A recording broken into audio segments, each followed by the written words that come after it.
రాబోయే స్థానిక సంస్థల ఎన్నికల్లా మన బీసీలకు 42% రిజర్వేషన్లు వస్తాయంటావా? ఏమో, రేవంత్ అన్నేమో ఖచ్చితంగా ఇస్తానంటుండు. ఈ పువ్వు పార్టీ వాళ్ళు, కారు పార్టీ వాళ్ళు అడ్డుపడకుండా ఉండాలిగా. మీరేం ఫికర్ పడకండి. ముఖ్యమంత్రి రేవంత్ రెడ్డి గారు, కాంగ్రెస్ ప్రభుత్వం స్థానిక ఎన్నికల్లో బీసీలకు 42% రిజర్వేషన్లు అమలు చేయడానికి కావలసిన చట్టపరమైన చర్యలు అన్నీ చేసింది. అవునా? అవును.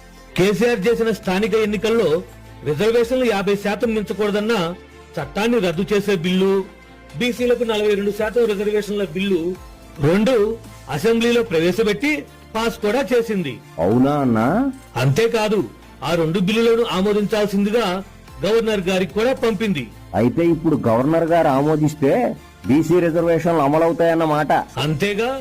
అయితే మన బీసీలు కూడా రాజకీయాల్లో ఎదగొచ్చన్నమాట.